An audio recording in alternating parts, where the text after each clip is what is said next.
What if the king's verdict wasn't just about Harry and Meghan, but about the survival of the monarchy itself? That's the question echoing through royal corridors, and it's the question we're about to dive headfirst into. Imagine a son standing before his father, not just any father, but a king, and begging for a compromise. A deal, a middle ground. Now picture the father, carrying the weight of 1,000 years of tradition on his shoulders, forced to decide whether love for his child outweighs loyalty to the crown. What would you choose? Family, or the future of an institution that defines a nation? The story of Harry and Meghan's push to become part-time royals is not just another chapter in their saga of rebellion.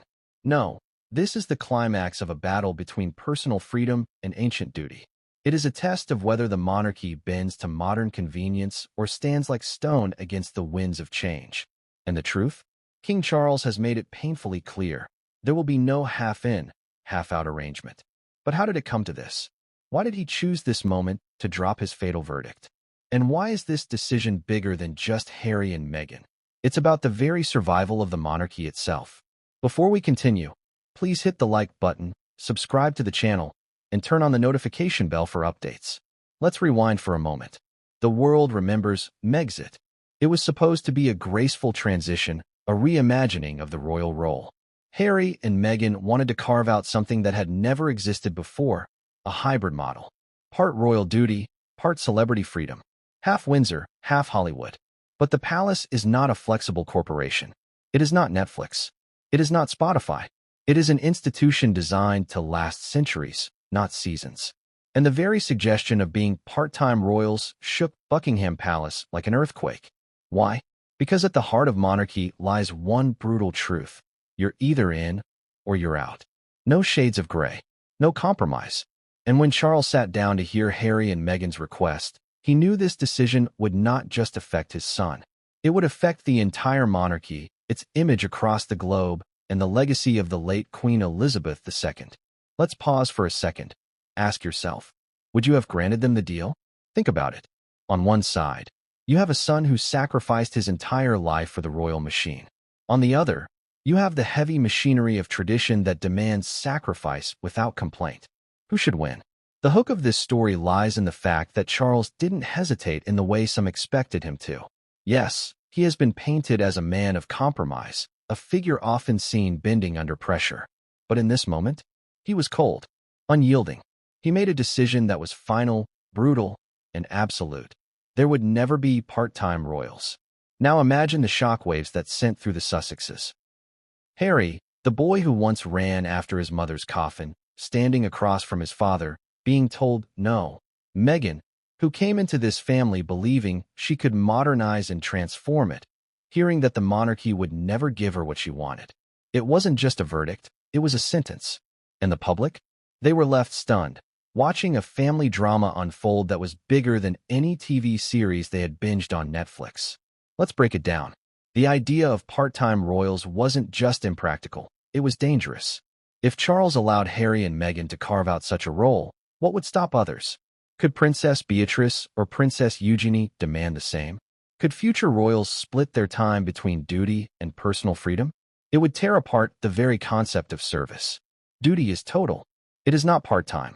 And Charles, in his first true test as king, understood that if he gave Harry and Meghan what they wanted, he would be opening a door that could never be closed. But here's the twist. This wasn't just about monarchy. This was about trust. Charles had already endured months, years, of explosive interviews, Netflix documentaries, podcasts, and memoirs that dragged the royal name through the mud. How could he possibly trust that granting Harry and Meghan flexibility wouldn't lead to more betrayal? Every deal signed in California, every headline in the tabloids, every confessional TV moment, these were knives in the king's back. And to then turn around and allow them to straddle two worlds? That, to Charles, would have been suicide for the crown. Think about the optics. Picture Harry and Meghan attending royal events, shaking hands with dignitaries, all while simultaneously signing million-dollar deals with corporations overseas. How would the public view that? Would it look like service or profit? Would it appear as duty or exploitation? Charles knew the answer. It would destroy the crown's reputation. And that's why his verdict came down like thunder. But let's not forget the emotional side. This wasn't just a monarch speaking, it was a father. Imagine how Charles must have felt, knowing his decision would drive his son further away. This was not just a professional rejection, it was a personal fracture. And yet, he made the choice anyway. Why? Because the monarchy comes before blood, duty before love, tradition before heart. Do you feel the weight of that? Do you sense the tragedy? This is Shakespearean. It's the story of a father forced to sacrifice his relationship with his child in order to uphold something bigger than himself. And it's why this moment matters, not just to royal watchers, but to anyone who has ever had to make a choice between family and duty. Now, here's where the story gets even more compelling. Charles didn't just say no. He went further. He drew a line in the sand. Not only would there never be part-time royals, but he would also make it crystal clear that the monarchy would not be a tool for personal branding. That message wasn't just for Harry and Meghan. It was for the entire family. William heard it. Camilla heard it. The courtiers heard it. And the world heard it too. Still, the question lingers. Was Charles right? Or did he miss a chance to modernize the monarchy in a way that might have secured its survival with a younger, more global audience? That's the tension we'll keep unraveling as we move through this story. But for now, understand this. When Charles issued his verdict, it wasn't just about shutting a door. It was about locking it, sealing it, and throwing away the key. And what came next? That's where the drama truly explodes. Because once the Sussexes realized the king's verdict was final, their response was not quiet acceptance. No, it was fury, heartbreak, and a counterattack that would shake Buckingham Palace to its core. But that part of the story, oh, that's where things take a darker, even more shocking turn. And no one saw it coming. Why did Harry and Meghan believe they could rewrite the royal rulebook? Why did they think the king himself might bend the crown's iron traditions for their sake? That's the gamble at the heart of this story, the Sussex gamble. Let's set the stage. Harry and Meghan's idea of becoming part-time royals wasn't just a spontaneous wish. It was a carefully crafted vision of how they could exist in two worlds at once. One world was steeped in ancient rituals, stiff protocol, and relentless duty. The other was drenched in the glow of Hollywood lights, global branding, and a freedom the monarchy had never offered. They believed they could straddle both. But could they? Or was it doomed before it even began? The Sussexes were not asking for a vacation from duty. No, they were demanding something far more revolutionary. The right to cherry-pick royal responsibilities while still enjoying the privileges, titles, and global recognition that came with being senior royals. Attend a Trooping the Color here, film a Netflix documentary there. Shake hands with a head of state today. Strike a lucrative deal with Spotify tomorrow. To them, it seemed logical, modern, even fair. But the question remains, did they underestimate the crown? Think about the monarchy like a brand. Brands thrive on consistency, identity, and trust. Imagine if Coca-Cola decided it would sometimes be a soft drink and sometimes an energy drink, depending on the day. Would the public take it seriously? Would customers remain loyal? No. A brand can't be half in and half out. And in the eyes of King Charles, neither could the monarchy. But Harry and Meghan didn't see it that way. For Meghan, raised in the entertainment world of Los Angeles, the idea of a hybrid existence was natural. Stars regularly juggle acting, philanthropy, and endorsements. Why couldn't the royals juggle too? And for Harry, the son who had always felt like the spare, this idea of part-time royals gave him something he had craved his entire life: agency. The ability to serve on his own terms, not the palace's. Can you see how intoxicating that vision must have been for them? A life of glamour without the chains, a platform without the restrictions, a palace without the prison bars. And yet, the danger was hidden in plain sight. Behind the scenes, advisors warned Charles that granting such a request would open Pandora's box. What would stop other royals from demanding the same? Princess Beatrice and Princess Eugenie could insist on splitting their time between duty and personal careers. Even William's children, years down the line, could argue for part-time arrangements. Suddenly, the monarchy wouldn't look like a system of service, it would look like a part-time job. But let's return to Harry and Meghan. Why gamble everything on this? Why risk the wrath of the king? The answer lies in what they had already endured. By 2020, Harry and Meghan felt suffocated. The tabloid pressure, the constant scrutiny, the icy stares from within the palace. and the infamous rift between Harry and William. Every headline seemed to chip away at their sense of dignity. Meghan, especially, felt trapped. She had gone from a glamorous actress with independence to a duchess with every move dictated. To her, the part-time plan wasn't rebellion. It was survival. But survival for them could mean destruction for the crown. Now here's where the irony bites. The Sussexes saw their plan as progressive. They believed they were offering the monarchy a bridge to the future. They imagined a global royal brand, spanning London and Los Angeles, mixing crown and camera. But to Charles, William, and the palace courtiers, it looked like exploitation. How could anyone trust that Harry and Meghan wouldn't use their royal roles as leverage in Hollywood deals? How could the monarchy be a service if its members were also selling themselves to corporations? Let's stop here and ask, who do you think was right? Should a centuries-old monarchy bend to modern needs? Or must it remain rigid to survive? This gamble wasn't just risky. It was reckless. Because the Sussexes were betting not just on themselves, but on Charles's willingness to rewrite rules set in stone. And history gave them little reason to hope. The monarchy has survived world wars, abdications, scandals, and divorces, always by clinging to tradition, not abandoning it. Why would Charles break that cycle now? And yet, Harry and Meghan pushed forward. They laid out their vision in documents and presentations. They spoke to palace officials as though they were pitching a new business model. Imagine the scene. Courtiers sitting stiffly in suits while Meghan outlines how they could balance charity work in the UK with media projects abroad. To her, it was forward-thinking. To them, it was blasphemy. The build-up to the king's decision was laced with tension.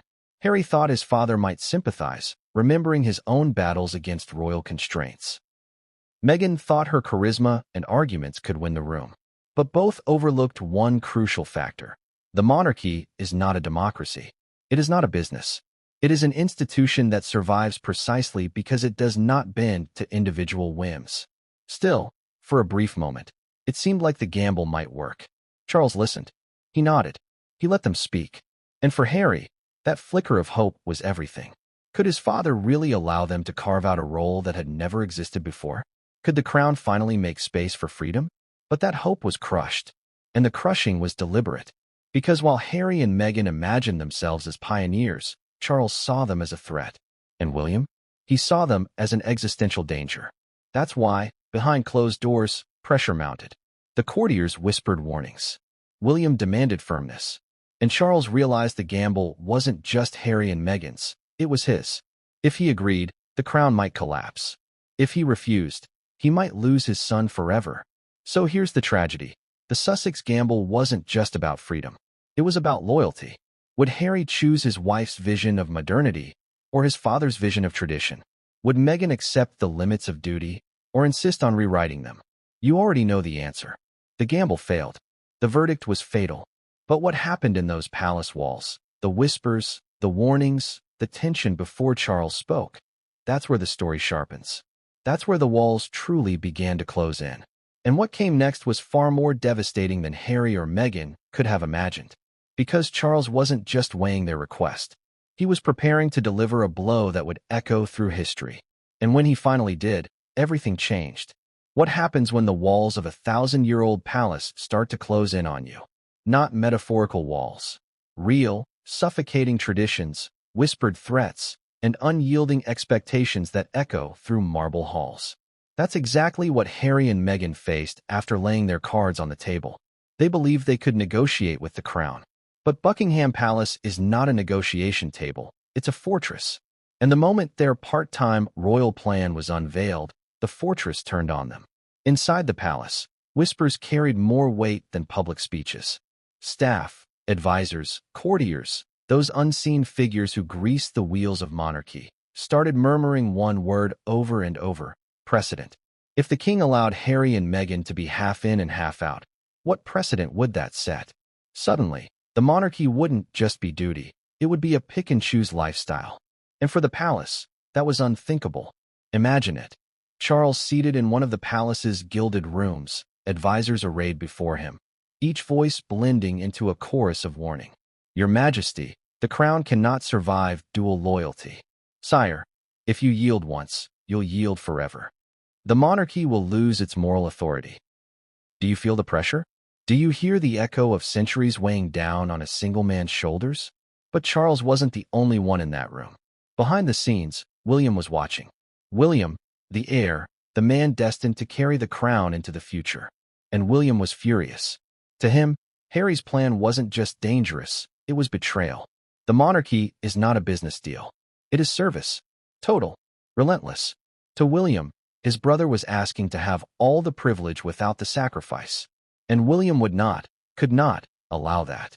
Now picture the tension between father and son, brother and brother. On one side, Harry, pleading for compromise. On the other, William, demanding absolute rejection. And Charles, caught in the middle, torn between love and duty. It's Shakespeare in modern dress, a family drama wrapped in velvet and gold. But let's not romanticize this too much. The atmosphere in Buckingham Palace wasn't poetic, it was brutal. Courtiers whispered that Harry and Meghan's demands were selfish. That Meghan, in particular, didn't understand the gravity of royal service. This isn't Hollywood, one senior aide allegedly scoffed. You can't just dip in and out when it suits you. Do you see how cutting that is? To them, Meghan wasn't modernizing the monarchy, she was trivializing it. And yet, Meghan saw things differently. She believed the monarchy needed her vision. She thought she could modernize an ancient system and bring it into the 21st century. But those palace walls weren't built for modernity. They were built to resist it. Here's the contradiction. The monarchy sells itself as timeless, yet it depends on public approval. And in the 21st century, public approval comes from relevance. Meghan believed relevance required change. The palace believed relevance required stability. Two opposing philosophies colliding in a single gilded cage. The buildup was relentless. Charles grew quieter.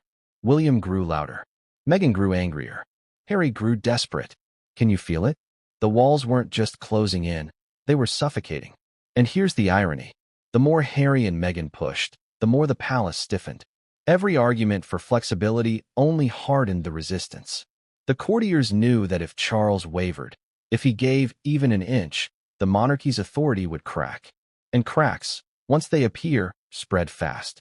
Let's pause. Imagine being Harry. You've already lost your mother. You've spent your life living in your brother's shadow. And now, the one chance you think you have to carve out a new life, a new model, is collapsing under the weight of centuries of tradition. How would you feel? Betrayed? Angry? Trapped? That's where Harry stood, in a palace that felt less like a home and more like a prison. And what about Meghan? Picture her frustration. She left behind a career, her freedom, her country, only to be told she couldn't redefine her role. In her eyes, it must have felt like the palace didn't want her voice, her ideas, her vision. And maybe they didn't. But let's not forget Charles. For him, this was the first great test of his reign. Every monarch has one. Queen Elizabeth faced abdication crises and wars. Now Charles faced his own son, demanding a role that had never existed. This wasn't just family drama. It was a constitutional challenge. So Charles listened to the whispers. He heard William's fury. He absorbed the warnings of advisors. And slowly, quietly, the palace walls pushed him toward one unavoidable conclusion. But here's the part no one talks about. Charles knew his decision wouldn't just affect Harry and Meghan. It would affect his entire reign. Approve the plan, and he'd look weak, compromising, willing to bend sacred rules. Deny the plan, and he'd fracture his family further, pushing Harry into deeper exile. It was a lose-lose scenario. And yet, he had to choose. Do you see the trap?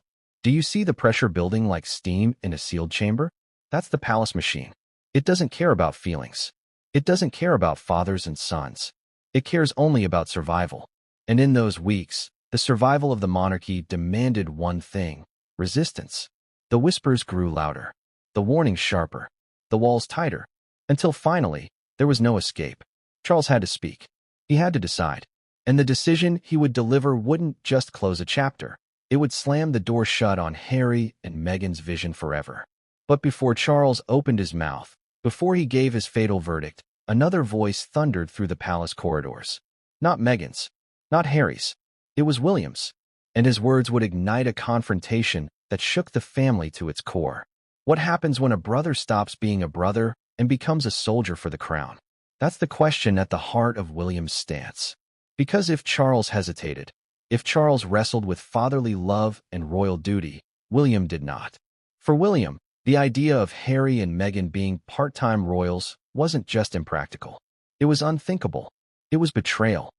From the very beginning, William's response was swift and sharp.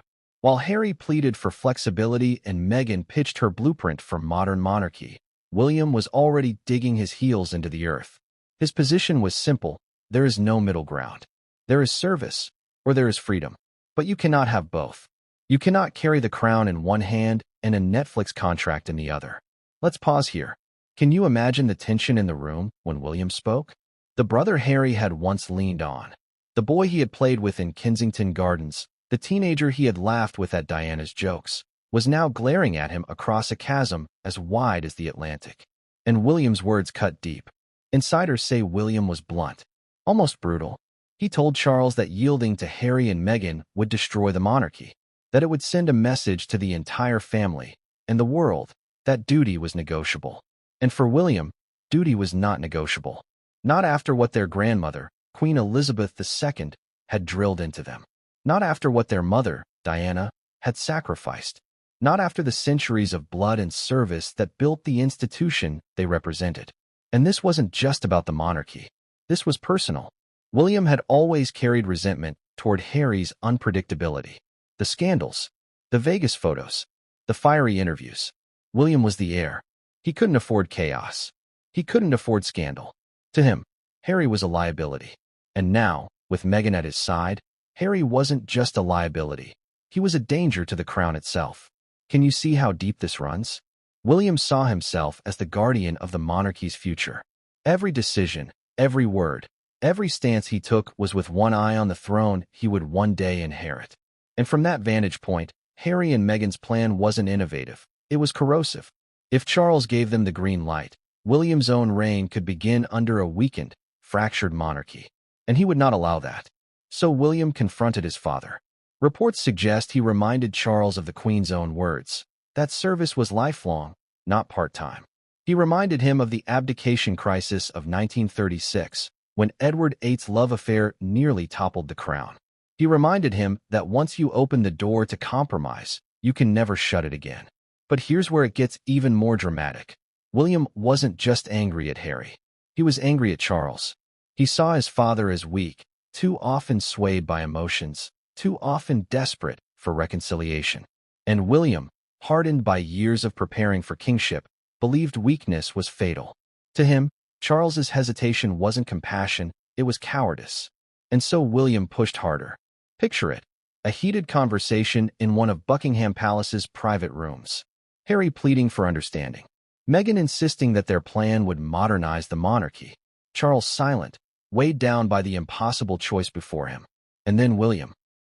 Voice raised, jaw clenched, demanding that his father shut the door firmly, permanently, without compromise. Do you feel the tension? Do you feel how suffocating that must have been? William's stance didn't just harden Charles's resolve, it accelerated it. Because Charles, for all his conflict, could not ignore his heir. William wasn't just his son, he was the future king. And if William was this unshakable, this furious, this determined, Charles knew that siding with Harry would tear the monarchy apart from the inside. And yet, for Harry, this was the ultimate betrayal. To hear his own brother side against him. To realize that the boy he had once trusted more than anyone was now the loudest voice calling for his rejection. Imagine that pain. Imagine looking into your brother's eyes and seeing not love, not loyalty, but cold, relentless duty. That's what Harry faced. That's what Meghan saw. And that's when they realized the palace wasn't just against them. Their own family was leading the charge. The rift between the brothers widened in that moment. Some say it will never heal. Because William wasn't just speaking as a brother. He was speaking as the heir. And heirs do not bend. They do not compromise. They do not gamble with the crown. And here's the cliffhanger. William's unshakable stance didn't just force Charles's hand. It enraged Meghan. Because to her, William's rejection wasn't about tradition. It was personal.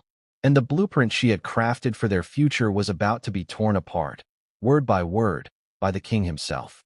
What if the entire controversy wasn't about tradition at all, but about image, branding, and the irresistible allure of Hollywood?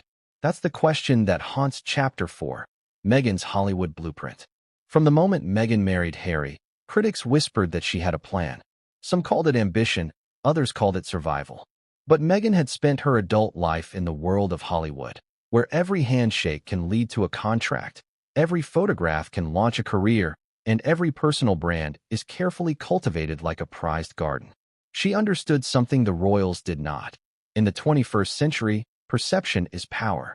And her blueprint to become a part-time royal was nothing less than an attempt to merge two empires, the monarchy and Hollywood. Let's be clear, Meghan wasn't asking to leave the monarchy. No, that would have been too simple, too final. What she wanted was the crown's prestige without its chains. Attend royal events when it mattered. Be photographed on the balcony during Trooping the Color. Represent the monarchy at select global functions. But the rest of the time? Build a brand. A global empire. Books, speaking tours, documentaries, fashion collaborations, charitable foundations, all fueled by the credibility of royal titles. Think about it.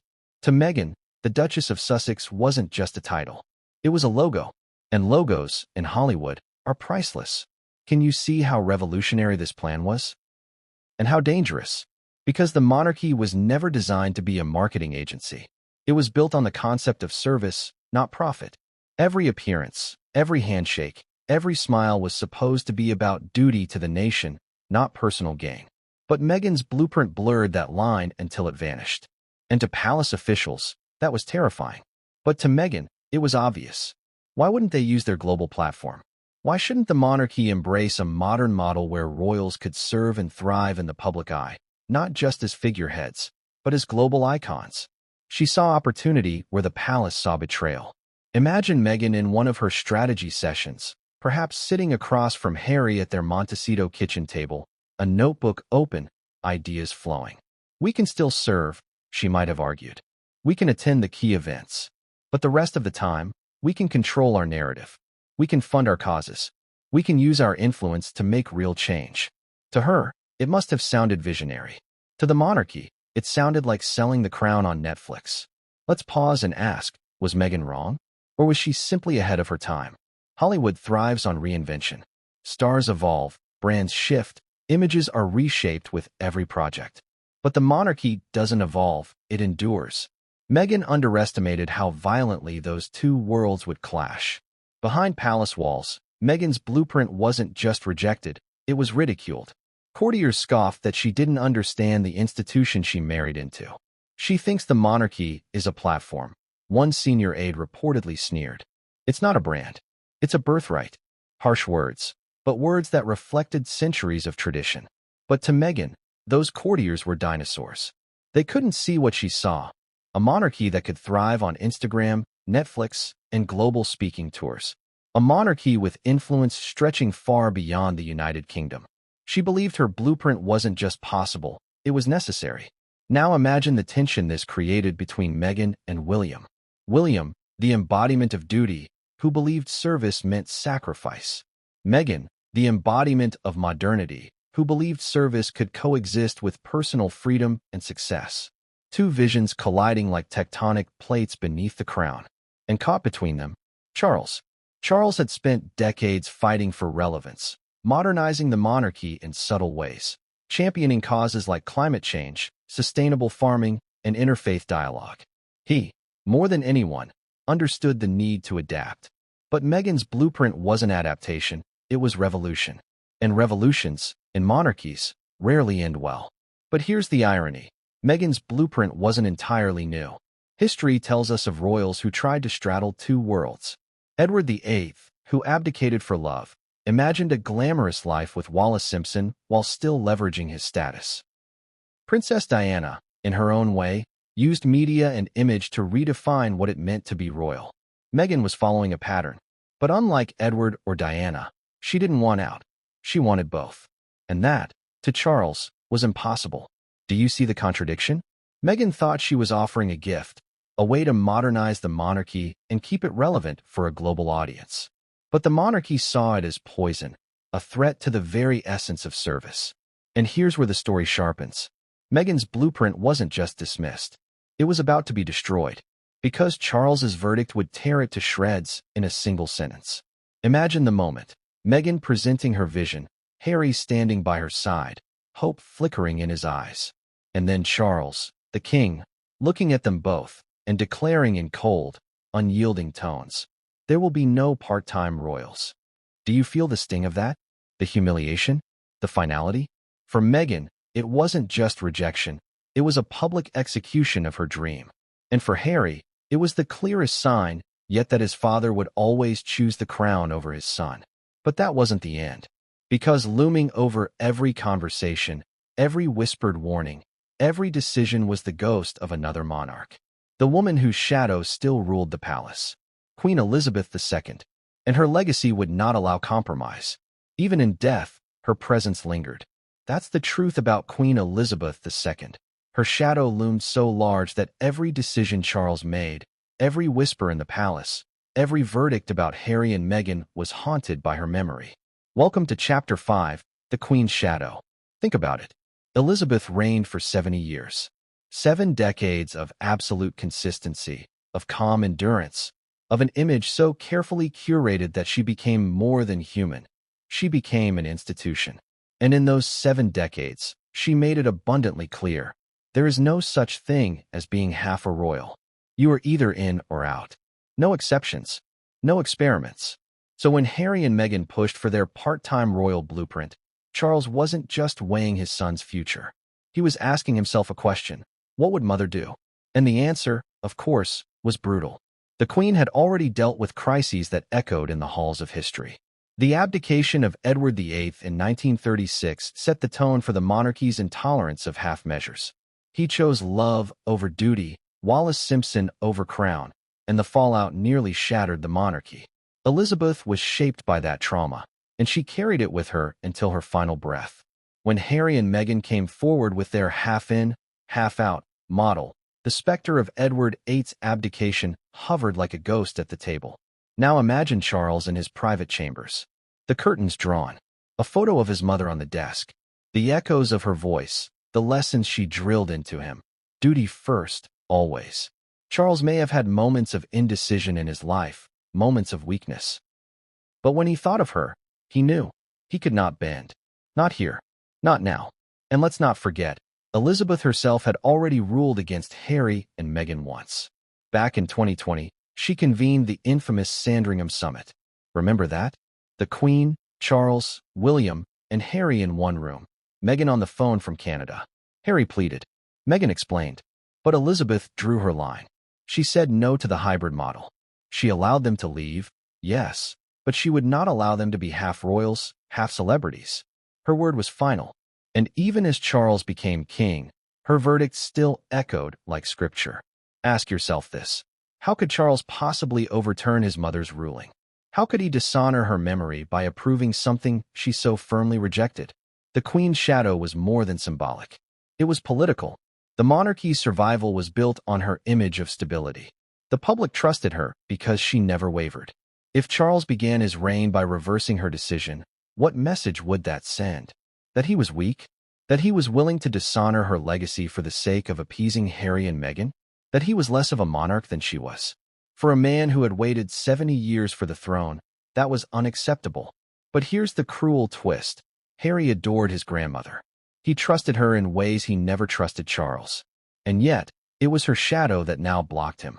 The very woman who represented comfort in his childhood became the immovable obstacle in his adulthood. Do you feel that irony? Do you feel that heartbreak? For Meghan, the Queen's shadow was even more suffocating. Meghan had never truly measured up in the palace's eyes. Every smile, every curtsy, every carefully chosen outfit was compared, always unfavorably, to Elizabeth's decades of poise. Meghan wanted to be seen as modern, dynamic, global, but the Queen's image cast her as reckless, opportunistic, out of step. And Charles? He could not risk breaking with that image. To him, his mother wasn't just a memory, she was a guidepost. Every time he faced indecision, he asked himself, how would she handle this? And in this case, the answer was obvious. But let's go deeper. Queen Elizabeth was not naive. She knew the monarchy only survived by maintaining the illusion of permanence. Royals die, scandals erupt, marriages collapse, But the crown? The crown endures. She taught Charles that lesson over and over. And so when Harry and Meghan's request landed on his desk, Charles wasn't just rejecting them. He was defending her philosophy. Can you imagine the weight of that? 70 years of her reign pressing down on his shoulders. A nation expecting him to be her equal. Advisors reminding him that his first test as king would define his reign. And the memory of her, stoic, unyielding, unforgiving, hovering behind every decision. And yet, there's a contradiction here. Elizabeth was also a grandmother. She adored Harry. She admired his humor, his energy, his willingness to break protocol in small ways. She might have wanted to protect him, shield him, but as monarch, she could not. And Charles inherited that same duality, father and king, torn between love and duty. So here's the tragedy. Harry and Meghan weren't just negotiating with Charles. They were negotiating with a ghost. And ghosts do not compromise. As the shadow of the Queen loomed over every meeting, Charles's resolve hardened. William's warnings grew louder. Courtiers pressed harder. The verdict was becoming inevitable. But before Charles could speak it aloud, one event tipped the scales forever. It wasn't whispered counsel. It wasn't William's fury. It was a dagger delivered through a screen, a betrayal that hit Charles like a thunderbolt. The Netflix deal. And it would change everything. What happens when loyalty is traded for streaming rights? That's the chilling question at the heart of Chapter 6, the Netflix dagger. Because for King Charles, it wasn't Harry and Meghan's departure that broke him. It wasn't even their plea for a part-time royal life. No, the true breaking point, the fatal cut, came when he realized his own son had turned the monarchy into content for a multi-million-dollar deal. Picture the scene. Buckingham Palace, winter. Charles in a private sitting room.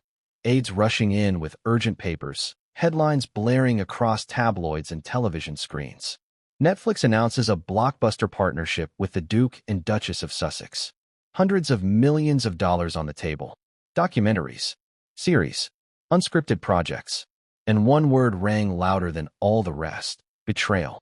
Because what, exactly, was Harry and Meghan selling? Their story, their perspective, their truth. And what is their story if not a direct lens into the most private, guarded institution on earth? The monarchy itself. To Charles, this wasn't business. It was treason of a new kind. Imagine dedicating your entire life to keeping the mystique of the crown intact, to shielding its secrets, its rituals, its vulnerabilities from the world. Then imagine your own son turning those secrets into Netflix's next binge-worthy drama. Do you see the wound that cut open? Let's pause here and ask, what would you have done? If your child signed a deal that profited from your family's most intimate struggles, would you see it as survival or betrayal? For Meghan, the Netflix deal was smart strategy. It gave them financial independence. It gave them global reach. It allowed them to fund their causes without begging for royal handouts. In her eyes, it was liberation. But in the palace's eyes, it was a dagger aimed straight at the heart of the crown. And the timing was lethal. The monarchy was already reeling from their departure, from Oprah's interview, from rumors swirling across the press. Trust was fragile. And then came the cameras, the production crews, the teasers, the slow drip of behind-the-scenes glimpses. Suddenly, the royal family wasn't just in the news. They were in a Netflix queue, sandwiched between reality TV shows and Hollywood dramas. Can you feel the humiliation? Can you sense the fury boiling beneath Charles's calm exterior? The monarchy depends on mystique. The moment it becomes entertainment, it loses its power. Elizabeth understood that. William understood that. And now Charles, watching from his study, saw the walls of the monarchy shake as his own son dismantled its sacred privacy. Advisors warned him immediately. Your Majesty, you cannot grant their request now. If they are half in, half out, they will use their royal duties as content. Imagine the nightmare scenario: Meghan and Harry attending state banquets one week, then releasing behind-the-scenes footage the next. Royal diplomacy turned into reality TV. Duty turned into dollars. The monarchy reduced to a brand for sale. Charles's heart may have wanted reconciliation, but the Netflix dagger made reconciliation impossible. It confirmed his worst fear, that Harry and Meghan saw the monarchy not as a duty, but as leverage. And what about William? Oh, William's fury only grew hotter. To him, the Netflix deal was proof of everything he had warned about. proof that Harry was reckless, proof that Meghan was opportunistic, proof that compromise would poison the crown. William's voice thundered through the palace. There is no way back. And let's not forget the press. The British tabloids feasted on the story. Headlines screamed betrayal. Columnists painted Meghan as the mastermind, Harry as the pawn. Night after night, TV pundits debated whether the monarchy could survive this humiliation. Public opinion split. Some admired the Sussexes' independence, others condemned their disloyalty. But one thing was clear. The Netflix dagger had pierced the crown. Now imagine Charles, alone in the evening, staring at a television screen showing a teaser clip of his son, his own flesh and blood, sitting in front of Netflix cameras, speaking about the truth of palace life. What must that have felt like? A father's heartbreak? A monarch's fury? Both, intertwined. The impact was irreversible. If there had been any chance of compromise before, it died with the Netflix deal. Charles could not risk allowing Harry and Meghan to be half-royals. Because half-royals with cameras meant the monarchy itself would become a subscription service. And that, to Charles, was unthinkable. The dagger had been delivered. The wound was deep. The verdict was inevitable. But here's the twist. Charles's fatal verdict, the words that crushed Harry and Meghan's dream, would not only deny them what they wanted. It would fall like a guillotine, slicing through the last strands of family trust. And when he spoke those words, he knew there was no going back. The words fell like a guillotine. Cold, final, irreversible. That was the moment King Charles delivered what history may remember as his most defining decree. There would never, under any circumstance, be part-time royals. Picture the scene. A heavy silence filling a gilded chamber inside Buckingham Palace. The kind of silence where every cough echoes, every breath feels too loud. Harry and Meghan sitting opposite the king, their eyes heavy with expectation, desperation, even defiance. Meghan clutching Harry's hand under the table, Harry's knuckles white with tension. Courtiers present, their expressions carefully neutral, but their ears sharp, ready to carry every word back through palace corridors. And then Charles spoke, not with anger, not with theatrics, but with the kind of deliberate gravity only a monarch can summon. He told them, in no uncertain terms, that their request was impossible, that the monarchy could not survive a system where duty was negotiable, where service was part-time, where royalty could be traded like a commodity. There can be no half measures, he said. You are either fully in this family as working royals, or you are out. Can you feel the weight of that? Can you hear how final it sounds? For Harry, it was like being punched in the chest. For Meghan, it was humiliation wrapped in velvet words. Their plan, the blueprint they had imagined, the balance they had fought for, collapsed in an instant. It wasn't a negotiation anymore. It wasn't a conversation. It was a verdict, and the verdict was fatal. Now, let's not romanticize this. Charles wasn't cruel for the sake of cruelty. He knew the risks. He knew his words would wound his son. But he also knew that hesitation, weakness, or compromise could fatally wound the crown. He had been raised his entire life under one mantra, drilled into him by his mother and advisors alike. The monarchy must survive. Everything else is secondary. But here's where the irony twists like a knife.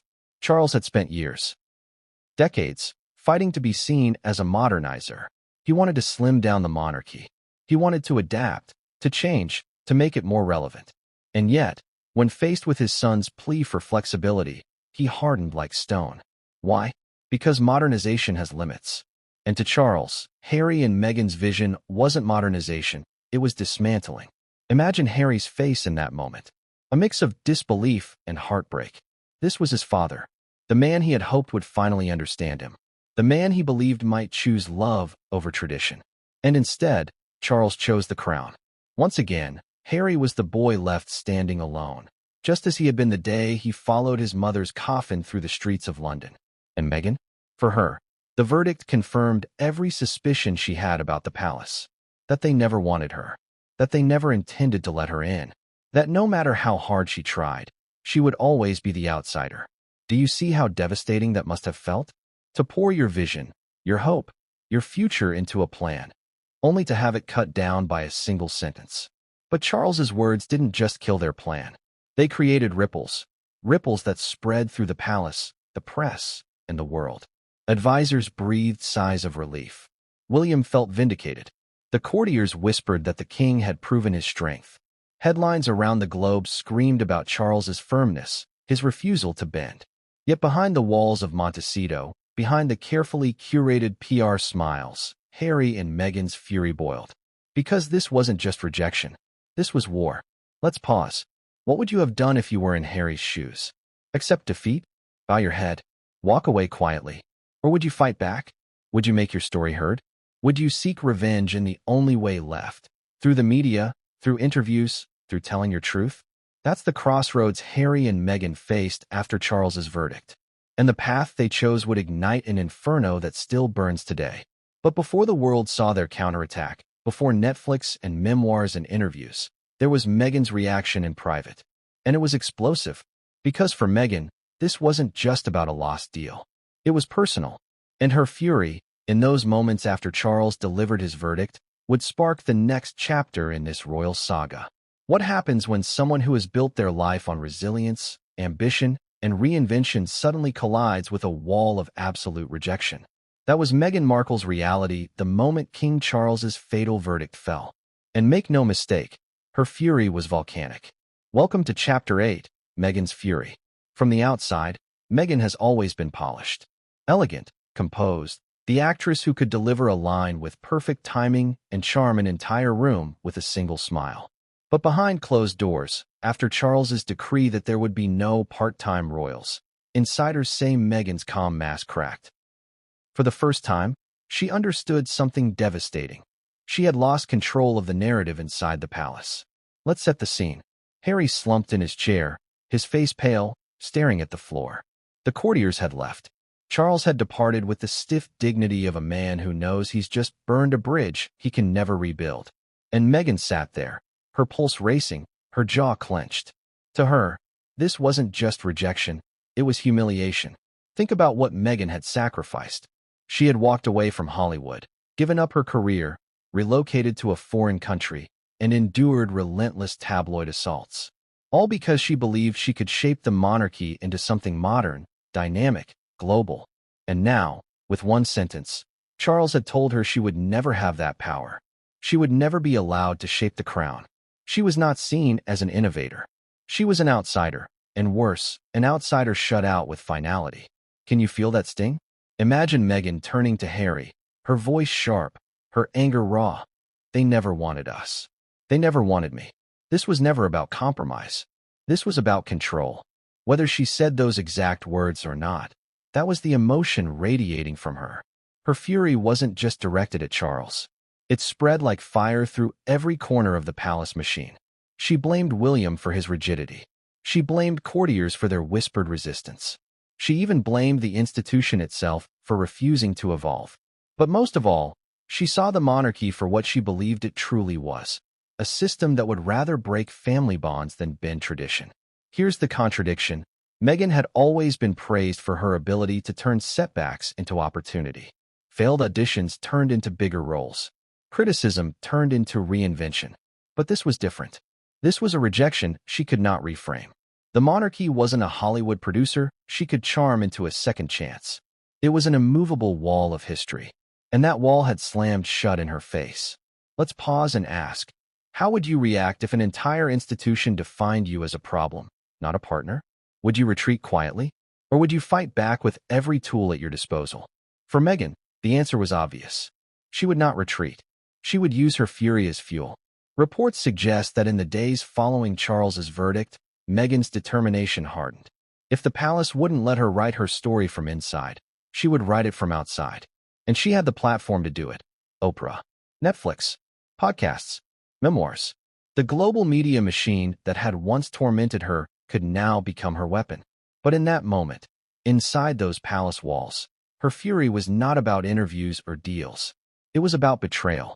She had believed, at least faintly, that Charles might support them, that he might recognize the value of compromise, that he might, as a father, protect them from the worst of the institution. And instead, he had chosen the crown. Do you see the heartbreak buried inside the anger? Harry, sitting silently beside her, must have felt it too. His wife seething, his father unyielding, his brother unforgiving. He was torn in two. But Meghan? Meghan was past being torn. She was furious. And fury has a way of reshaping everything in its path. Here's where the story sharpens. Meghan's fury wasn't a private outburst. It was a turning point. Because that raw emotion, that sense of rejection, became the engine of their counterattack. Without Charles's verdict, perhaps there would have been reconciliation. Without Meghan's fury, perhaps there would have been silence. But with both, the war escalated. And the palace knew it. Behind closed doors, courtiers whispered nervously. They had seen that look in Meghan's eyes before. The look of someone who would not surrender. They braced themselves for what was coming. Because when Meghan was furious, she was also strategic. And strategy, in her hands, could be devastating. But for Harry, the moment was even more painful. Because as Meghan's fury grew, his despair deepened. He was trapped between the woman he loved and the family that rejected him. And the cost of that tug-of-war was about to break him in ways the world had never seen.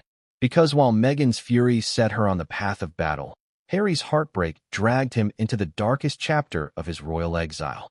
And that, dear viewers, is where this story takes its most tragic turn.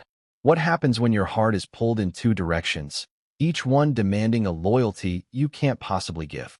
That was Harry's reality in the aftermath of Charles's fatal verdict. Chapter 9.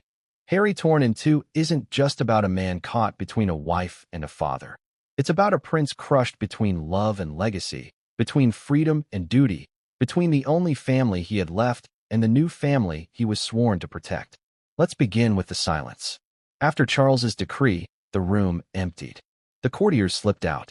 Charles walked away with the measured stride of a monarch who knew he had drawn an irrevocable line. Meghan's fury simmered, sharp and volcanic. But Harry? Harry sat in silence. His hands clasped, his eyes fixed on nothing. To those who saw him, he looked broken. Because in that moment, he realized he couldn't win. Do you feel the weight of that? The kind of despair where no path forward feels survivable? On one side was Meghan, the woman he had chosen, the woman who gave him love, escape, and a family of his own. She demanded loyalty, demanded protection, demanded he put her above all else. On the other side was Charles, the father who had raised him, however imperfectly, the man who carried the crown Harry once swore to serve. Choosing one meant betraying the other. And Harry was too human, too emotional, to make that choice cleanly. Let's rewind for a moment. Harry's entire life had been defined by duality. He was the spare, not the heir. He was both royal and soldier, both privileged and orphaned, both adored by the public and hounded by the press. And now, yet again, he was torn between two worlds. Only this time, the stakes weren't his reputation. They were his very sense of belonging. The middle of this story is where Harry's torment burned brightest. Imagine the late-night conversations in Montecito. Meghan pacing, outlining plans, insisting they couldn't bow to the palace. Harry slumped on the couch, torn between anger at his family and guilt for abandoning them. He loved Meghan. He adored his children. But part of him, deep down, still loved the monarchy.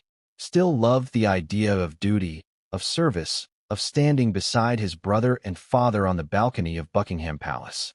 That longing never fully left him, and it clashed violently with Meghan's fury. Think about the contradictions. Harry spoke of escaping the monarchy, yet he still called himself Prince Harry. He condemned the institution in interviews, yet still signed his name with titles. He wanted freedom, yet he also wanted recognition. Torn in two. Always torn in two. And Charles's verdict only deepened that wound. Because now, it wasn't Harry's choice to leave. It wasn't voluntary. It was exile.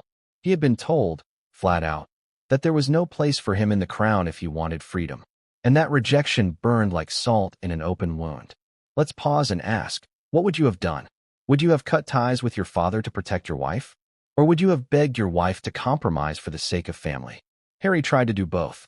And in doing both, he lost both. The emotional peaks here are staggering. Harry, remembering his childhood, the times he had sat on Charles's lap, listening to bedtime stories. Harry, recalling the comfort of the Queen's presence, her quiet smile, her hand on his shoulder. Harry, aching for the camaraderie he once shared with William. And then, Harry, staring at Meghan, seeing the pain in her eyes, knowing she had given up everything for him, and realizing he couldn't let her down. Two worlds, two loyalties, one man breaking in half. But here's where the story takes its cruelest twist. Harry thought he might still have time. Time to reconcile. Time to bridge the gap. But William's fury and Charles's verdict made reconciliation impossible. And Meghan's fury demanded action, not hesitation. She wanted to fight back. She wanted to take control. And Harry, torn though he was, followed her lead. Because love, for Harry, outweighed everything else. Even the crown. But that decision came at a cost. A cost Harry still pays. His relationship with Charles fractured. His bond with William shattered. His place in the monarchy erased. All for the sake of protecting Meghan, for choosing her fury over his own doubts. And yet, the tragedy lingers. Because deep inside, Harry never stopped yearning for the family he lost. Never stopped wanting his father's approval. Never stopped wishing his brother would stand beside him again. That's the torment of a man torn in two. Choosing one side doesn't heal the wound. It only makes the tear permanent. But Harry wasn't the only figure shaping this drama. While he wrestled with his heartbreak, another presence lurked quietly in the background, pulling invisible strings, influencing Charles's mind at the very moment he delivered his verdict. And that presence was Camilla. Some say she barely raised her voice. Others claim she didn't need to. Camilla, Queen Consort, has always been painted as a figure in the shadows, whispering, watching, never openly commanding, but always influencing. And when Charles faced the most difficult decision of his reign, whether to allow Harry and Meghan to exist as part-time royals, her presence was there. Subtle, silent, and powerful. Welcome to Chapter 10, Camilla's Role in the Shadows. Let's begin with the perception. To the public, Camilla has always been controversial. For decades, she was the other woman, the scandal that rocked Diana's marriage and left scars on the monarchy's image. Her journey from mistress to queen consort was a battle for legitimacy, one she only won through patience, loyalty, and the late queen's reluctant blessing. Camilla knows better than anyone how fragile the monarchy's survival can be. And she knows one truth. Once the crown bends, it breaks. So imagine Charles in those tense days, pacing in his private rooms, the weight of Harry and Meghan's request pressing down on him like a stone. His advisors warn him. William demands a hard line. The courtiers whisper about precedent. And in the quiet of evening, when the doors are shut and the world is far away, Camilla leans in. Not with speeches, not with orders, but with steady reminders. Your mother never allowed half measures. The monarchy has survived worse, but only because it stood firm. Compromise will not save them. Charles, it will destroy you. Do you feel how cutting those words might be? Camilla, more than anyone, understands the dangers of weakness. She had lived through the monarchy's darkest days, the humiliations of the 1990s, the open hatred of the press, the fury of Diana's supporters. She had seen how quickly public opinion could turn, how easily the crown could be tarnished. And she had clawed her way back from it. To her, survival meant discipline. And discipline meant saying no to Harry and Meghan. But here's where it gets even more intriguing. Meghan never trusted Camilla. From the very beginning, the two women were oil and water. Meghan saw Camilla as part of the old guard, the entrenched institution that resisted change. Camilla saw Meghan as a disruptor, a woman who hadn't paid her dues, who wanted to leapfrog into influence without the years of endurance Camilla had suffered. It was a clash of philosophies and personalities. Behind closed doors, insiders whispered that Camilla urged Charles to hold the line. That she warned him Meghan would exploit compromise. That she pressed him to protect the monarchy, even if it meant sacrificing peace with Harry. And Charles listened. How could he not? Camilla had been his confidant for over half a century. She knew his doubts, his fears, his weaknesses. And she had no illusions about Harry and Meghan's intentions.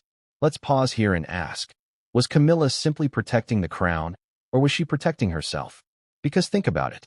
Camilla had spent decades rehabilitating her image, fighting to be accepted as queen. The monarchy's survival was her survival. If Harry and Meghan were allowed to rewrite the rules, if they were permitted to profit off the crown while half fulfilling their duties, the entire institution could look like a game.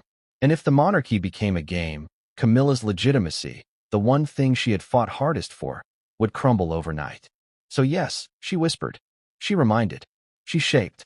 Not as a villain twirling a cloak in the dark, but as a survivor ensuring the monarchy remained unbent. Now imagine Meghan's perspective. Meghan, furious at Charles's verdict, suspecting that Camilla's influence had played a role.